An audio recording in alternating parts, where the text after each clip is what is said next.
আল্লাহর কাছে সবচেয়ে পছন্দের কাজ হলো বন্ধু সময় মতো নামাজ পড়া। কি করা? সময় মতো নামাজ পড়া। সময় গেলে নামাজ পড়া এটা কিন্তু বন্ধু উচিত নয়। আমাদের মধ্যে অনেকে আছে ইচ্ছে করে করে দেরি করে করে নামাজ পড়ে টাইমটাকে ওভার করে দিয়ে। আছে না নাই? আমার দিকে তাকান, যারা নামাজ পড়ে না বেনামাজি কত দুষ্ট কত জঘন্য। মুসা কালিমুল্লাহর জামানায়, মুসা নবীর জামানায় এক মহিলা ব্যভিচারের মাধ্যমে বন্ধু সন্তান ধারণ করলো। ব্যভিচারের মাধ্যমে যখন সন্তান ধারণ করলো, এখন ভাগ্যক্রমে এই সন্তানটা আবার পৃথিবীতে আসলো, প্রসব করলো। প্রসব করার পরে ওই মহিলা বাচ্চাটাকে বন্ধু গলা টিপে হত্যা করে ফেললো, মেরে ফেললো। মেরে ফেলার পরে সে আল্লাহর কাছে তওবা করলো। তওবা করার পরে বন্ধু তৎকালীন সময় মুসা কালিমুল্লাহ ওনার কাছে গেলেন। মুসা কালিমুল্লাহর কাছে যাওয়ার পরে মুসা কালিমুল্লাহর কাছে গিয়ে বললেন, ওগো আল্লাহর নবী মুসা, আমি অপরাধ করেছি, অন্যায় করেছি, জুলুম করেছি, আমি ব্যভিচার করেছি, ব্যভিচারের মাধ্যমে সন্তান ধারণ করেছি, সন্তানকে প্রসব করেছি, নিজের হাতে আমি গলা টিপে হত্যা করেছি। ওগো নবী মুসা, সন্তানটাকে হত্যা করার পরে আমি আল্লাহর দরবারে তওবা করেছি। আপনি বলে দেন, আপনি বলে দেন আমার এই অপরাধ ক্ষমা করবেনি।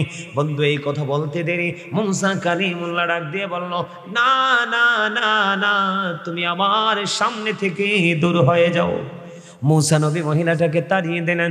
সঙ্গে সঙ্গে আল্লাহ রাব্বুল আলামিন জিবরাইলকে পাঠালেন। জিবরাইল, যাও যাও যাও, মুসাকে গিয়ে প্রশ্ন করো ওই মহিলাটাকে কেন এখান থেকে বের করে দিল। এবার জিবরাইল আসলেন, আসার পরে মুসা কালিমুল্লাহর সাথে কথা বললেন। এবার আল্লাহর নবী মুসা কালিমুল্লাহ বললেন সে জঘন্য পাপী। এবার ওই মুসা কালিমুল্লাহকে ওই ফেরেশতা একটা ডাক দিয়ে বললেন, ওগো মুসা, মুসা রে, আমার আল্লাহ জানিয়ে দিয়েছে রে মুসা, ওই ব্যভিচারিণী মহিলা সন্তান ধারণ করলো, এটা হলো ব্যভিচার করেছে, এটা একটা অপরাধ। সন্তান ধারণ করে প্রসব করলো, এটা একটা অপরাধ। সন্তানটাকে হত্যা করে ফেললো, এটা একটা অপরাধ। এত অপরাধ করার পরে তওবা করে আসলো, আপনি তাকে দূর দূর করে তাড়িয়ে দিলেন। মুসা রে, যেই মানুষ ইচ্ছে করে নামাজ ছেড়ে দেয়, ওই মানুষগুলো ওই যে ব্যভিচারিণী চাইতেও জঘন্য। জোরে জোরে কন্যা নাউজুবিল্লাহ। এক্সাম্পল দিলাম আপনাদেরকে বোঝানোর জন্য। কিসের জন্য? এখন আমাদের মধ্যে ইচ্ছে করে নামাজ ছেড়ে দেওয়ার লোক আছে না নাই? শুধু আছে না, এরা যে কেমন করে নামাজ নিয়ে হাঁটি ঠাট্টা করে, যেটা বলার কোনো ভাষা আছে না নাই? কথা বলেন, আছে না নাই? আমাদের মধ্যে এটা আসেনি। বন্ধু আমার দিকে তাকান, এখন কিসের দিন চলে? কথা কয় না। আমি জুতা পরি নাই, মোজা পরি নাই, পা দুইটা বরফ হয়ে যাচ্ছে, অনেক শীত। হযরতে আবু যর রাদিয়াল্লাহু তাআলা আনহু থেকে হাদিস বর্ণিত, আমার নবী শীতের দিনে বের হলো। বের হওয়ার পরে তিনি চাইয়া দেখলেন গাছের পাতাগুলো ঝরে ঝরে পড়ছে। আমার নবীজি গাছের ডাল ধরলেন, আবু যরকে একটা ডাক দিলেন, হে আবু যর।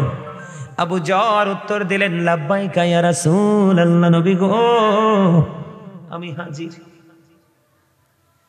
আমার নবী এবার একটা ডাক দিয়ে বলল, রে আবু যর, তুমি চাইয়া দেখো শীতের কারণে শুষ্ক হয়ে গাছের পাতাগুলো কেমনি বিরামহীন ভাবে জোরে জোরে পড়ছে। রে আবু যর, আল্লাহর প্রিয় বান্দাগুলো, আমি নবীর উম্মতগুলো নামাজের মাধ্যমে যখন আল্লাহর কুদরতি কদমে ওই পবিত্র কপাল লাগায়া সেজদা দিয়ে দেয় রে, নামাজের মাধ্যমে যখন সেজদা দিয়ে দেয়, তখন ওই শীতের দিনের গাছের পাতার মতো তার জীবনের গুনাহগুলো ঝরে পড়ে যায়। জোরে জোরে কন্যা সুবহানাল্লাহ। এখন আপনি নামাজটা কেমন করে পড়বেন বন্ধু? এসাম ইবনে ইউসুফ হাতিম ইবনে আসামকে প্রশ্ন করেছে, দেখেন আপনারা আমরা কেমন নামাজ পড়ি, আর তৎকালীন সময়ে তাদের নামাজটা কেমন ছিল। এসাম ইবনে ইউসুফ হাতিম ইবনে আসামকে প্রশ্ন করলেন, আপনি বলে দেন আপনি নামাজটা কেমন করে পড়েন? তখন হাতিম ইবনে আসাম উত্তর দিয়ে দিল, আমি কেমন করে নামাজ পড়ি সেটা তুমি জানতে চাও? কয় হ্যাঁ, আমার জানার কোনো প্রয়োজন গো, আপনি বলে দেন আমি কেমন করে নামাজ পড়ব। এবার হাতিম ইবনে আসাম বলে দিলেন, আমি যখন নামাজে দাঁড়াই আমার কাছে মনে হয় আমি ফুলচেরাতের ফুলের উপর দাঁড়িয়ে আছি। একটু যদি ব্যতিক্রম হয় রে, ওই ফুলের নিচে জাহান্নাম, আমি জাহান্নামের মধ্যে নিক্ষিপ্ত হব। কত সতর্ক দেখেন, কত সতর্কতা। জাহান্নাম ফুলচেরাতের ফুল কি জানেননি? এটা চুলের চাইতে চিকন হবে, হীরার চাইতেও ধারালো হবে। আগুনটা নিচের দিক থেকে উদিত থাকবে, উপরের দিকে ঝুলন্ত থাকবে রে। তিনি সেই ফুলচেরা জাহান্নামের উপর দিয়ে বন্ধু, তিনি বলেছেন আমি যখন নামাজে দাঁড়াই রে, আমার কাছে মনে হয় আমি যেন ফুলচেরাতের ফুলের উপর দাঁড়িয়ে আছি। আমার কাছে মনে হয় আমার পিছনে যেন আজরাইল দাঁড়িয়ে আছে রে। আমার কাছে মনে হয় এই নামাজ যেন আমার জীবনের শেষ নামাজ। আমার কাছে মনে হয় আমার ডান দিকে যেন জান্নাত অবস্থিত। আমার কাছে মনে হয় আমার বাম দিকে যেন জাহান্নাম অবস্থিত। আমার কাছে মনে হয় আমি যখন নামাজে দাঁড়াই গো, আমার নামাজটাকে আমার মালিক আপন করে পরিদর্শন করছে। জোরে জোরে কন্যা সুবহানাল্লাহ।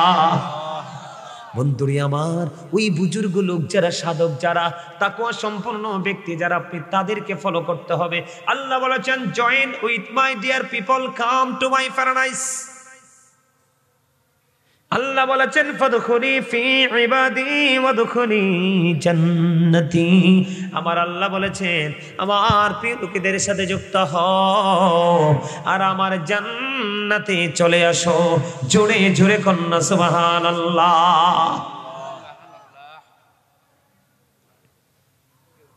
কথা কি বুঝতে পারছেননি? এবার আছেন নামাজ সম্পর্কে কেমন যত্নবান হতে হবে বন্ধু। আপনারা জানেননি ইসলামে আমার নবীর 4 জন খলিফা ছিল, বিশেষ খলিফা, ঠিক কিনা বলেন? পৃথিবীতে রাজার উজির আছে না নাই? আরো জোরে কন না কেন? আমার নবী পৃথিবীর মুখে বন্ধু উজির ছিলেন আবু বকর, ওমর। আর ওই পৃথিবীর বাইরে বন্ধু আমার নবীর উজির ছিলেন হযরতে জিবরাইল এবং মিকাইল। জোরে জোরে সুবহানাল্লাহ।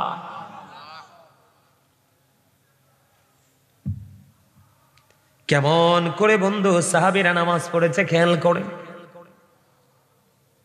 হযরতে আবু বকর সিদ্দিক রাদিয়াল্লাহু তাআলা আনহু, তিনি যখন দিনের মধ্যে তিনি কি হলেন, দীক্ষিত হলেন, এবার দিনের জন্য সকল সম্পত্তি তিনি খরচ করতে লাগলেন।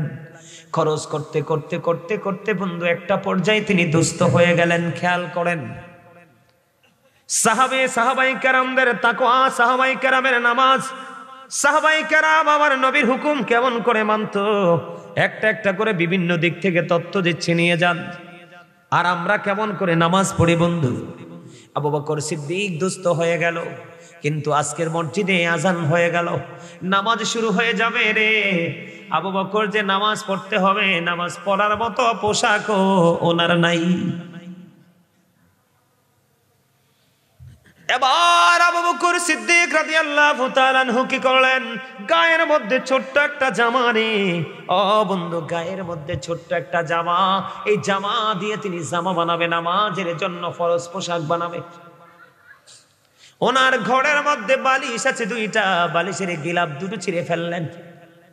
নিজের গায়ের সামার সাথে বন্ধু যুক্ত করবেন, সেলাই করবেন, জামা বানাবেন।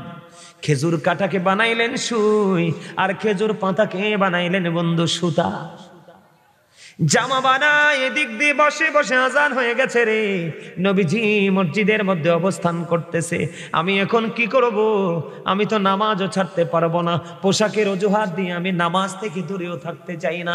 আমি নামাজ পড়বো কেমন করে? আমি নামাজ পড়বো। এবার গায়ের ছোট্ট জামার সাথে বন্ধু বালিশের গিলাপ ছিঁড়ে খেজুর কাটা এবং খেজুর পাতা দিয়ে সেলাই করে করে জামা বানাইয়া নামাজ পড়তে যখন চলে গেলেন, এবার আমার নবীজি একটা ডাক দিয়ে বললেন, রে আবু বকর, আমি থাকা অবস্থায় আপনাদের এই অবস্থা, আমি চলে গেলে না জানি কি হবে। আসলে কি আবু বকরের অবস্থার খবর নবী জানে কি জানে না? জানার মতোই পাওয়ার আল্লাহ দিছে কি দিছে না? এবার কি করলেন আমার নবী? কোনো কিছু বললেন না। আবু বকর আসলো, আমার নবী নামাজ পড়ে ফেললেন। নামাজ শেষে বন্ধু সংক্ষিপ্ত পরিসরে দোয়া করে দিলেন।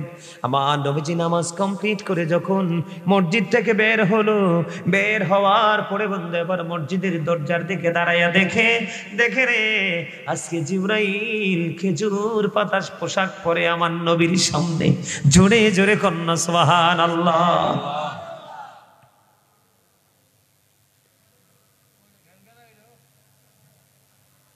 খেজুর পাতার পোশাক পরে পরে আমার নবীর সামনে হযরত জিবরাইল। আমার নবী যে একটা ডাক দিয়ে বললেন, রে জিবরাইল, আজকে আপনার পরনে খেজুর পাতার পোশাক কেন দেখা যায় গো? এবার জিবরাইল আলাইহিস সালাম ডেকে ডেকে বললেন, ইয়া রাসূলুল্লাহ, ইয়া হাবিবাল্লাহ, নবী গো, ও প্রাণের নবী, আপনি চাইয়া দেখেন আবু বকরের জামা নাই, নামাজ পড়ার মতো পোশাক নাই গো, তারপরেও তিনি নামাজ ছাড়বে না। আপনি চাইয়া দেখেন ইয়া রাসূলুল্লাহ, আবু বকরের পরনে খেজুর পাতার পোশাক দেখা যায়। আবু বকর যখন খেজুর কাটা এবং খেজুর পাতাকে সুই সুতা বানাইয়া জামা বানায়, আমার আল্লাহ সকল আসমানের ফেরেশতাদেরকে ডেকে বলেছে, রে ফেরেশতারা, আজকে আমার আবু বকরের সম্মানার্থে তোমরা সবাই খেজুর পাতার পোশাক পরে নাও। অথচ আপনার আমার ঘরে কত সুন্দর সুন্দর পাঞ্জাবি জামা আছে, আমরা এগুলো নামাজের জন্য ইউজ করি না। দোকানে যেটা পরে যাই সেটা পরে মসজিদেও যাই, বাজারে যেটা পরে যাই সেটা পরে মসজিদেও যাই। তাহলে আপনার মধ্যে মসজিদ এবং দোকানের মধ্যে পার্থক্য করার মতো মানসিকতা নাই, আপনি কখনোই স্পেশাল জান্নাতি হতে পারেন না। আমার কথা কি আপনাদের বুঝে আসে? কথা বলেন, বুঝে আসেনি? নামাজের মধ্যে ঠাস ঠুস করে মশা মারেনি? কথা কয় না কেন? মারে মারে, দুপুর দুপুর থাপ্পড় মারে, আসে না নাই? শৌসা করেনি, হ্যাঁ হু হা করে না, কারণ তাদের নামাজে কোনো মনোযোগ। আবু বকর সিদ্দিক রাদিয়াল্লাহু তাআলা আনহুর জীবনে থেকে তথ্য পাইলেন। এবার বন্ধু সিয়াসিত্তার অন্যতম হাদিস গ্রন্থ বুখারী শরীফ, বুখারী শরীফ যিনি বন্ধু রচনা করেছেন ইমাম বুখারী। কি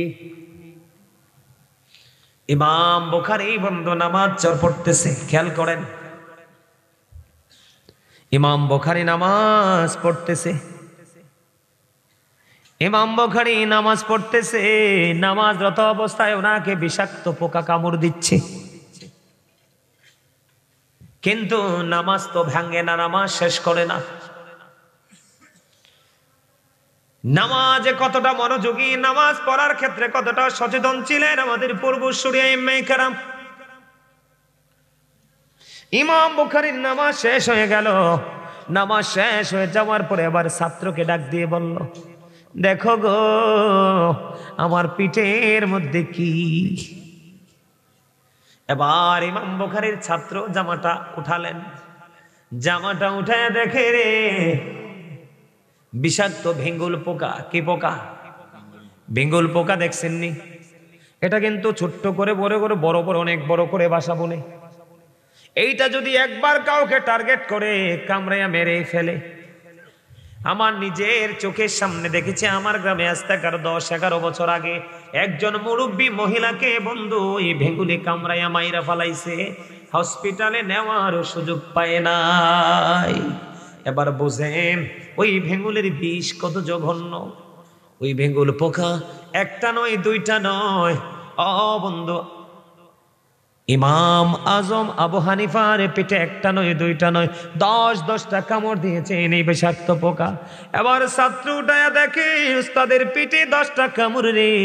এবার ছাত্র প্রশ্ন করলো, গমনি হুজুর এই ভয়ঙ্কর পোকাগুলো একটা নয় দুইটা নয়, আপনাকে 10টা কামড় দিল, আপনি কোনোভাবেই কি ফিল করতে পারেননি, আপনি ধারাবাহিকভাবে নামাজ চালিয়ে গেলেন। এবার ইমাম বুখারী একটা ডাক দিয়ে বললেন, আমি যখন নামাজের জন্য দাঁড়িয়ে গেলাম রে, ও বন্ধু, আমি যখন নামাজের জন্য দাঁড়িয়ে গেলাম, কেবলামুখী হয়ে গেলাম, আমি এতটাই মনোযোগী হয়ে নামাজ পড়ছিলাম, এত প্রেমময় এত মধুময় ভাবে আমি কোরআন তেলাওয়াত করছিলাম। আমি কোরআন তেলাওয়াত করতে করতে করতে করতে নামাজ পড়তে পড়তে আমার ওই নামাজের মধ্যে কোরআন তেলাওয়াতের মধ্যে তো প্রেম এত মধু আমি খুঁজে পেয়েছি, ওই বিষাক্ত পোকার কামড়ে আমি একটু অনুভব করতে পারিনি। জোরে জোরে কন্যা সুবহানাল্লাহ। এখন আপনাকে আমাকে বিষাক্ত পোকায় বন্ধ কামড় দিতে হয় না, আপনি আমি মশা বসলেই আমি বুঝতে পারি। আমাকে অনেক সময় মানুষ ফোন করে, হুজুর আমার একটা সমস্যা। কয় কি? কয় আমি নামাজ যখন দাঁড়াই 2 রাকাত পড়ছি না 3 রাকাত পড়ছি মনে থাকে না, 1 রাকাত পড়ছি না 2 রাকাত পড়ছি সেটা মনে থাকে না। মনে থাকবে কি করে? আপনি তো নামাজ লোক দেখানোর জন্য পড়তে এসেছেন। বলে হুজুর এটা কি শুধু লোক দেখানোর ক্ষেত্রে হয়? না না, অনেক সময় বয়সের কারণে এটা হয়, বার্ধক্যজনিত কারণে এটা হয়। এই জন্য আমি আপনাদেরকে বলবো নামাজ অত্যন্ত মনোযোগ সহকারে পড়তে হবে। বন্ধু, আমাদের পাশের দেশ ভারত, ভারতে একজন আল্লাহর ওলি আছে, চিনেননি? তার নাম কি? খাজা গরিবে নওয়াজ, খাজা মঈনুদ্দিন। আছে না নাই? কথা বলেন না কেন? আজমির শরীফে গেছেননি আপনারা কেউ? আমি গেছি রে, ওখানে না গেলে বন্ধু বোঝা যায় না কত প্রেমের মানুষ ওনার দরবারে জিয়ারত করতে যায়। খাজা গরিবে নওয়াজ আপনারা জানেন কিনা জানি না, কম পক্ষে 40 বছর। কত বছর? কম পক্ষে 40 বছর খাজা গরিবে নওয়াজ এশারের উঁচু দিয়ে ফজরের নামাজ পড়েছে। জোরে জোরে কন্যা সুবহানাল্লাহ। আর আপনি আমি বাড়ি থেকে মসজিদে যাই, যাই ওযুটা আছে না নাই কইতে পারি না। কথা বলেন না কেন? বাসা থেকে ওযু বানাইয়া মসজিদে গেছি, মসজিদে যাওয়ার পরে মনে পড়ে না ওযুটা বানাইলাম কিনা। কতটা দুর্বল, কতটা উইক বন্ধু আমরা। এই জন্য বলেছি আপনি নামাজকে নামাজের মতো পড়তে হবে, কারণ প্রতিদিন ফেরেশতারা শিফট আকারে আসে। কি আকারে? প্রতিদিন পৃথিবীতে ফেরেশতারা শিফট আকারে আসে। একটা টিম চলে গেলে আর একটা টিম আসে, আর একটা টিম চলে গেলে আর একটা টিম আসে। যখন এই ফেরেশতারা পৃথিবী ত্যাগ করে চলে যায় ওপার পর্যন্ত, আমার আল্লাহ ফেরেশতাদেরকে প্রশ্ন করে, ফেরেশতারা রে বলে দে আমার বান্দাগুলোকে কি অবস্থায় পেয়েছো? আল্লাহ পৃথিবীতে যাওয়ার পর তোমার বান্দাগুলোকে নামাজরত অবস্থায় পেয়েছি,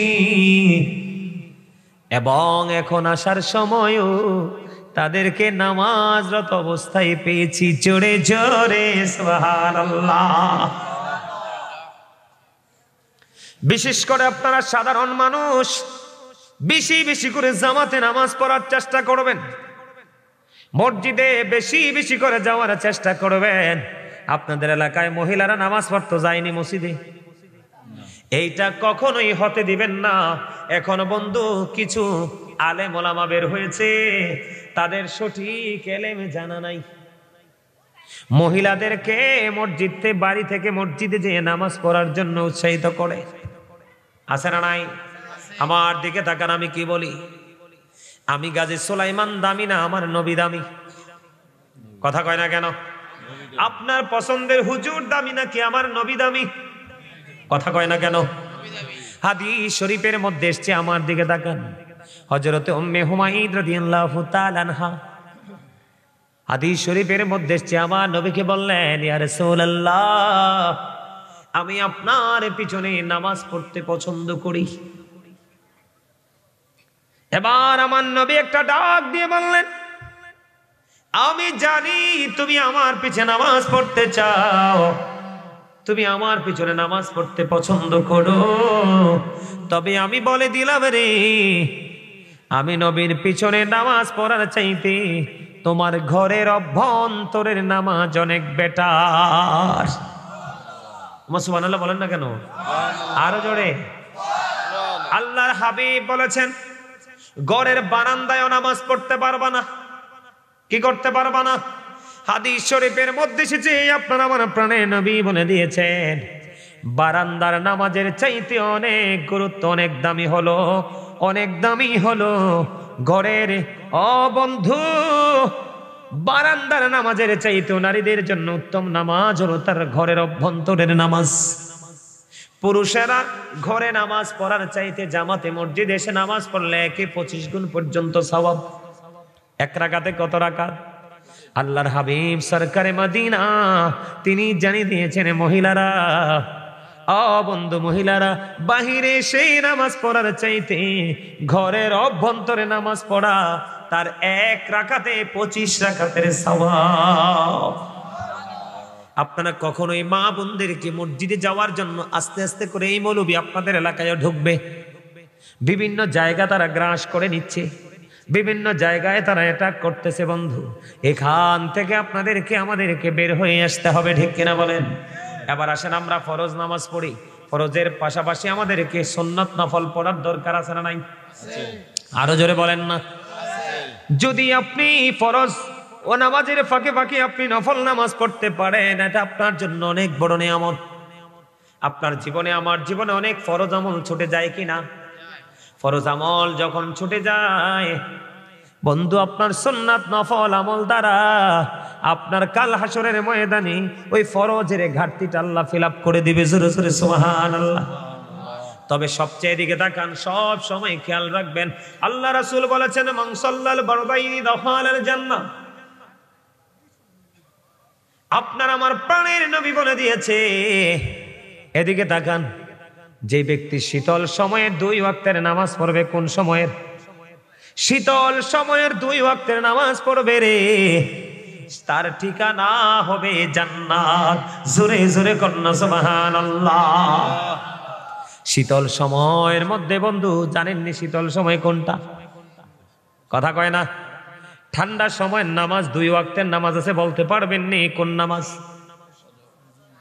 একটা হলো ফজর আর একটা হলো আসর। একটা হলো কি? ফজর এবং আসর, এই 2টা সময়ের নামাজ শীতল সময়ের নামাজ। আপনার আমার প্রাণের নবী জানিয়ে দিয়েছে, এই শীতল সময়ের 2 ওয়াক্তের নামাজ যদি পড়তে পারো গো, তোমার ঠিকানা হবে বন্ধু জান্নাত। জোরে জোরে কন্যা সুবহানাল্লাহ। নামাজ পড়বেন তো? আমি একটা ঘটনা আমি আপনাদেরকে মজা করে বলছি বন্ধু, খবর শুনে নেন।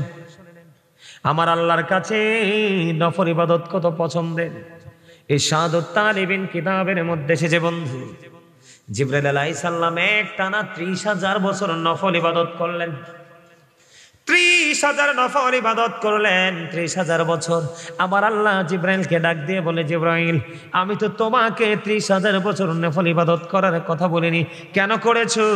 আবার জিবরাইল ডেকে ডেকে বলে, আল্লাহ গো, আপনি আমাকে 600 ডানা দিয়ে পৃথিবীতে পাঠিয়েছেন, সৃষ্টি করেছেন, মর্যাদা দিয়েছেন, সেই জন্য শুকরিয়া স্বরূপ আমি 30,000 বছর নফল ইবাদত করেছি।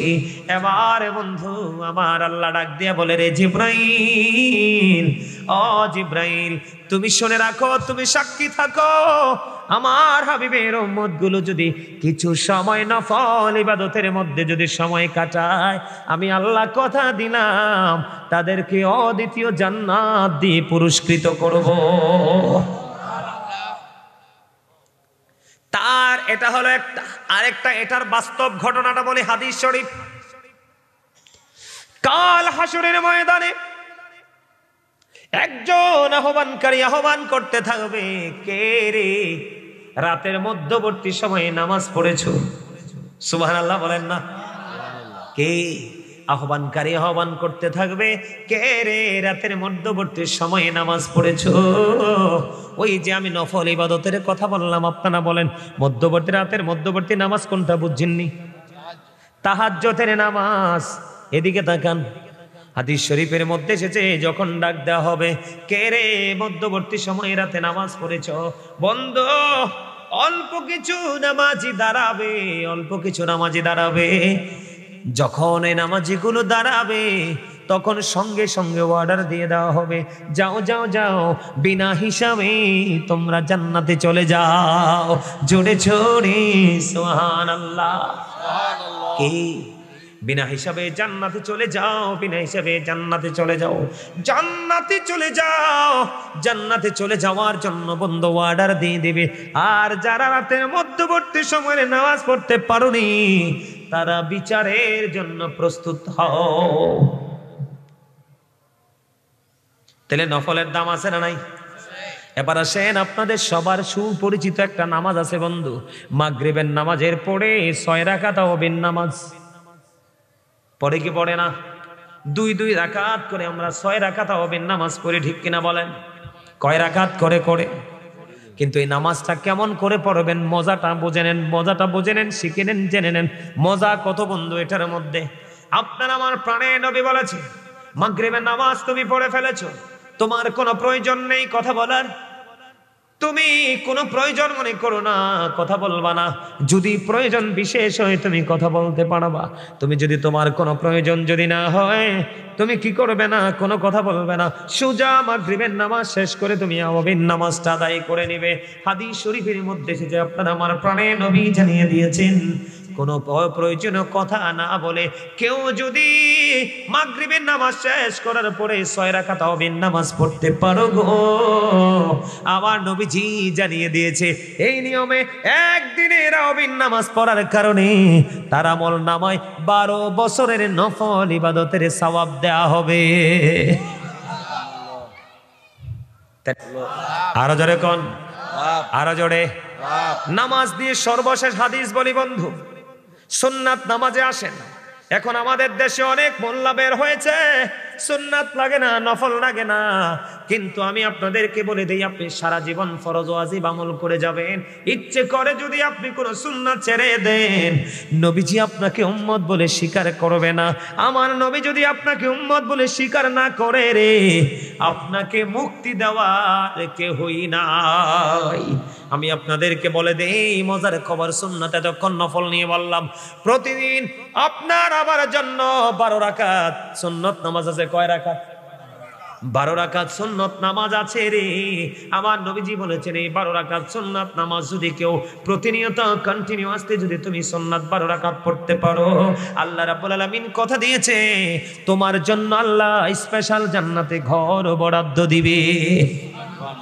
হুজুর এই 12 রাকাত সুন্নাত নামাজ এগুলো কি কোথায় কোথায় বন্ধ? ফজরের ফরজ নামাজের আগে আছে 2 রাকাত সুন্নাত। এই 2 রাকাত সুন্নাত খেয়াল করেন, আমরা 2 রাকাত ফরজ পড়ি না জামাতে বা একাকি? ফরজ নামাজের আগে, ফজরের নামাজ তো 4 রাকাত, ফরজ নামাজের আগে যে 2 রাকাত সুন্নাত আছে, জোহরের নামাজে ফরজ পড়ার পরে 2 রাকাত সুন্নাত আছে। কথা বলে না কেন? আছে না নাই? আরো জোরে বলেন, আরো জোরে বলেন। এবং ফরজের আগে 4 রাকাত সুন্নাত আছে, আছে না নাই? জোহরের নামাজের মধ্যে পেয়ে গেলাম 6 রাকাত, ফজরের নামাজের মধ্যে ফরজের আগে পেয়ে গেলাম 2 রাকাত, 8 রাকাত। আর মাগরিবের জামাত 3 রাকাত ফরজ পড়ার পরে আছে 2 রাকাত, এশারের জামাত পড়ার পরে ফরজ পড়ার পরে আরো আছে 2 রাকাত সুন্নাত। এই 12 রাকাত সুন্নাত যদি কেউ কন্টিনিউ যদি করতে পারো, আপনার আমার প্রাণে নবী জানিয়ে দিয়েছে তোমার জন্য জান্নাতে ঘর বরাদ্দ। তাহলে নামাজে লাভ আছে না নাই?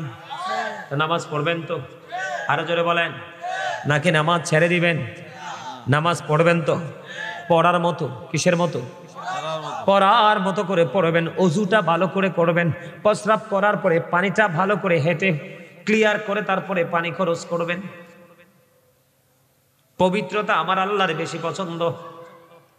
ইন্নাল্লাহা ইউহিব্বুত তাওয়াবিন ওয়া ইউহিব্বুল মুতাহহিরিন। যারা তওবা করে নিশ্চয়ই আল্লাহ রাব্বুল আলামিন তওবা করে এবং পবিত্র যারা থাকে তাদেরকে আমার আল্লাহ পছন্দ করে। সুবহানাল্লাহ কয় না? মানে যারা পবিত্র হওয়া থাকে এবং তওবা করে, তওবা দ্বারা কি হওয়া যায়? পবিত্র হওয়া যায়। গুনাহ থেকে পবিত্র হওয়া যায় না? কথা কয় না। আর ওযু দ্বারাও তো পবিত্র হওয়া যায়। এই দুই পবিত্রতা আল্লাহর খুবই পছন্দ। আর ওই যে ঢিলাগুলো বাবার দিকে তাকান, আমাদের কিন্তু এখনকার ছেলেরা তো ঢিলাগুলো নিতেই জানে না, এটা তো নিতেই জানে না, এই জন্যই তো বললাম।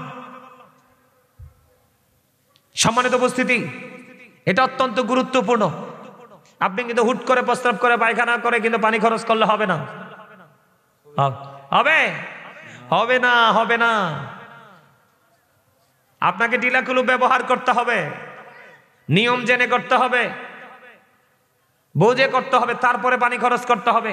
এখন তো আমরা কি কমু কর না, এখন তো কত মোল্লা বেরিয়েছে, কয় পানি খরচ করলে বলে সারে, নাউজুবিল্লাহ কর না, আরো জোরে কর। এই জন্য বলছি, আপনাদের সন্তানেরা, আপনাদের নেক্সট যে প্রজন্মের লোকেরা, তারা যদি এখনই যদি হক্কানি আলেমদের সংস্পর্শে না আসে, এগুলো যদি তারা না জানে, যেইভাবে আমাদের মতো কিছু দাড়িওয়ালা টুপিওয়ালা পাগড়িওয়ালারা সমাজকে জাতিকে ধ্বংস করে দিচ্ছে, গোমরা করে দিচ্ছে, গোমরাহির দিকে নিয়ে যাচ্ছে, আমার কাছে অনেক বেশি ভয়, আমি অনেক বেশি আতঙ্কিত। তার কারণ হচ্ছে কি জানেন, ওরা একটা কৌশল অবলম্বন করে, কি করে? আপনাকে আমল থেকে বাঁচাই দিবে। কি করবে? এটা নাই, ওটা নাই, এটা করা লাগবে না, ওটা করা লাগবে না। আপনি তো মনে করবেন আরে আমাকে তো হুজুর ফ্রি করে দিছে। কি করে দিছে? ফ্রি করে দিছে। এই হুজুরে না বালা, কম করে দিয়ে গেছে, কম করলে নাকি চলবে। এটা কিন্তু আপনার জন্য বড় গজব। আরে আমার নবী রাহমাতুল লিল আলামিন, ওনার জীবনে তো তিনি কম করে না। নামাজে দাঁড়াইলে ফা মুবারক ফুলে যেত, লোহ মুবারক বের হয়ে আসতো, তারপরে নামাজ শেষ হতে না। আর আপনি আমি জুম্মার দিন, এটা এত বড় নেয়ামতের দিন, সবার পরে যাই এবং সালাম পেরানোর পরে তো যুদ্ধ শুরু হয়। এখন তো মুনাজাত দেয় না, মোনাজাত দেয় না, সালাম নাই, কালাম নাই, সুন্নাত নফল নাই। এই নামাজ, এই নামাজ দিয়ে কোনো ফায়দা